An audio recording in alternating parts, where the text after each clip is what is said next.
আপনারা দেখছেন বাংলা এগিয়ে। যে ভালো, আপনারা কি মনে করছেন? সারা কলকাতার মধ্যে এই ধরনের আফতার পার্টি দেখেছেন কোথাও? এটা কলকাতা পোর্ট, ববি হাকিম বিধায়ক না থাকলেও কিন্তু ওনার কর্মীরা এত সুন্দর পরিবেশে ইফতার পার্টি করাতে পারে ৮০ নম্বর ওয়ার্ডে। এটাই তো মার্কা আছে, এ মার্কা, বি মার্কা, সি মার্কা। আমরা এ মার্কার উপরে বিশ্বাস করি, সি মার্কাতে বিশ্বাস রাখি না। এটা কলকাতা বন্দর বিধানসভা ৮০ নম্বর ওয়ার্ড। এখানে ২৫০০ লোক কিভাবে শান্তিতে বসে ইফতার পার্টি করেছে, আপনারা অক্ষরে অক্ষরে আপনারা আপনাদের মিডিয়া মাধ্যমে, আপনাদের ক্যামেরার মাধ্যমে, আপনাদের মোবাইলের মাধ্যমে আজকে স্ক্রিনের মধ্যে মানে শুধু মাথায় মেঘনাথ দা এসো, হ্যাঁ, শুধু মাথায় মাথায় আপনারা কাউন্ট করে নিয়েছেন কি কত লোক এখানে হবে, বুঝেছেন?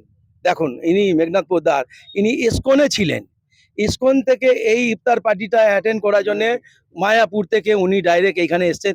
আর আমি ইনার টেবিল, ইনার থালা থেকে বসে আমি ইফতারটা রোজা ভাঙলাম আজকে। দেখুন, এই ধরনের প্রেম কোথাও পাওয়া যায় না। আনোয়ারকে অনেক অনেক ধন্যবাদ জানাই। এত বড় আফতার পার্টি ৮০ নম্বর ওয়ার্ডে আনোয়ারদা করতে পেরেছে। কেন?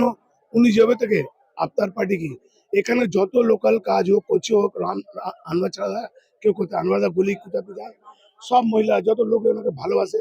এই আফতার পার্টিতে জবে আনোয়ারদা জিতেছেন, আনোয়ারদা প্রতি বছর করে আসেন, প্রতি বছর বড়ই করেন, ছোট কোনো কারণ আনোয়ারদা যা করেছেন, আমরা যা ববিদা ওনাকে যে এখানে পাঠিয়েছে, এবং উনি নির্দলীয় জিতে একটা টিমসি জয়েন করে এত বড় কাজ করতে পারছেন, এর থেকে বড় উন্নতি কারো হয় না।